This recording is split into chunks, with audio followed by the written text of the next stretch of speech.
C'est la fin de l'aventure. Les Lions de la Teranga ont été éliminés par les Three Lions de l'Angleterre. C'était à l'issue des huitièmes de finale, une défaite qui met fin au rêve. Alors, quelle leçon ou qu'est-ce qu'il faut dire après cette élimination? On en parle justement dans cette vidéo.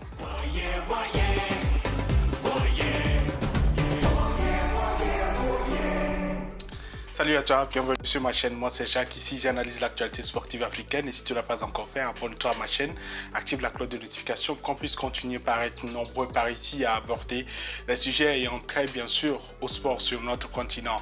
Un de nos représentants est désormais à la maison. Les champions d'Afrique sont priés de plier bagages du Qatar après leur défaite 3-0 face à l'Angleterre en huitième de finale. Une huitième de finale sur laquelle beaucoup d'Africains tablaient pour pouvoir voir véritablement la capacité des représentants africains, notamment de ceux qui étaient considérés comme les meilleurs représentants africains, leur capacité à pouvoir vraiment performer dans une plus grande rencontre. Malheureusement, ça n'a pas marché, 3-0 et un score qui était vraiment pour moi une humiliation au vu des performances que les Sénégalais ont prouvé, ont montré lors de la phase de poule. On se disait qu'il y avait quand même une capacité pour cette sélection sénégalaise de pouvoir tenir tête aux Three Lions, mais il n'a suffi que de pratiquement 30 minutes pour qu'on puisse se rendre à l'évidence de la difficulté à pouvoir surmonter ce défi.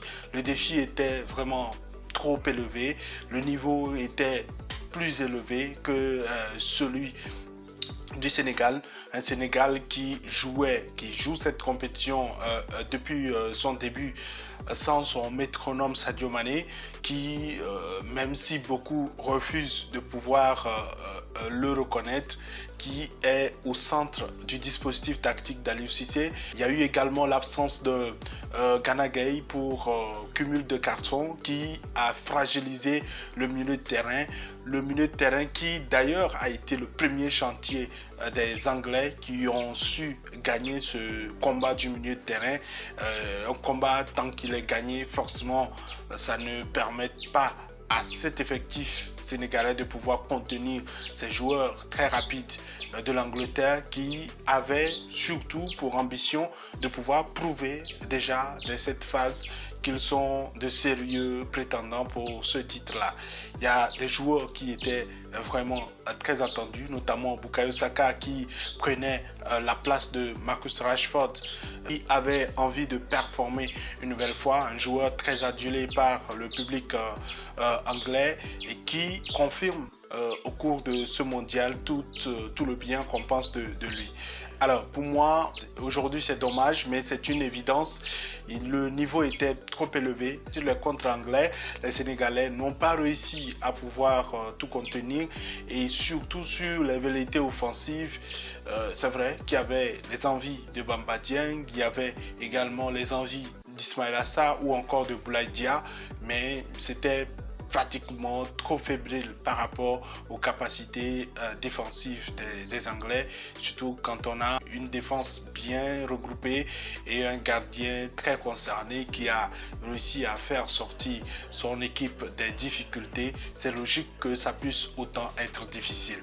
Il y avait beaucoup d'espoir, même le matin de cette confrontation, j'avais fait une vidéo pour dire qu'il y a un petit espoir parce qu'il y a des joueurs sénégalais qui jouent en Angleterre, sauf que en toute réalité, en toute franchise, quand tu regardes un peu l'effectif, même le nombre de ces joueurs qui évoluent en Angleterre, niveau face à des joueurs également qui sont en première ligue, mais qui pour la plupart jouent au très haut niveau, jouent dans des très grands clubs ou encore dans d'autres championnats en Espagne et autres.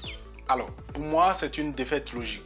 Une défaite logique, mais qui montre à suffisance que sur le continent, nos pays ont beaucoup de travail à faire pour pouvoir faire émerger plusieurs Sadio Mané, pour pouvoir faire émerger plusieurs stars au même moment qui puissent vraiment permettre à nos sélections ou à cette sélection-là de pouvoir être au même niveau que les autres, comme les sélections brésiliennes, la sélection brésilienne ou celle même de l'Argentine ou celle française.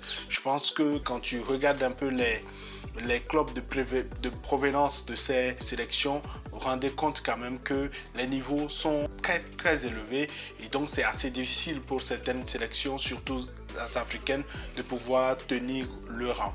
C'est également de la même manière au niveau du Ghana, de la même manière au niveau de la Tunisie ou encore du Cameroun. Alors que dire également du niveau du Maroc, le Maroc qui va jouer l'Espagne. On verra si ils pourront tenir, mais j'ai également beaucoup de doutes par rapport à leur capacité à tenir face à la richesse du groupe de l'Espagne.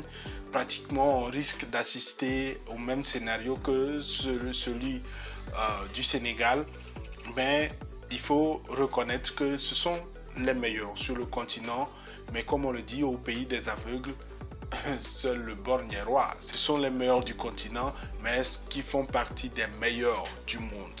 C'est une réflexion que je fais et on va juste retourner à notre Coupe d'Afrique des Nations et surtout réussir maintenant à pouvoir se remettre en cause de façon honnête, remettre en cause les perspectives dans lesquelles on se met pour les prochaines années, pour voir quel type de formation de qualité on doit mettre en place pour permettre l'éclosion des talents qui soient vraiment dans des très grands clubs en Europe ou encore même faire émerger de grands clubs sur le continent capables de pouvoir permettre à ces joueurs-là d'avoir une assise financière sérieuse, d'avoir une assise qualitative également sérieuse pour aider leur sélection au moment venu ou surtout lors des Coupes du Monde. Sinon, en Coupe d'Afrique des Nations, on peut faire toute notre performance, mais quand il s'agira de quitter le continent pour pouvoir s'imposer, ça va être extrêmement difficile. Quel est ton avis après l'élimination du Sénégal de cette Coupe du Monde? Est-ce que tu restes parmi ceux qui ont été très tristes de cette élimination ou bien tu estimes que c'est une élimination logique? J'attends ton commentaire et si tu ne l'as pas encore fait, abonne-toi. On se retrouve très prochainement pour une prochaine vidéo.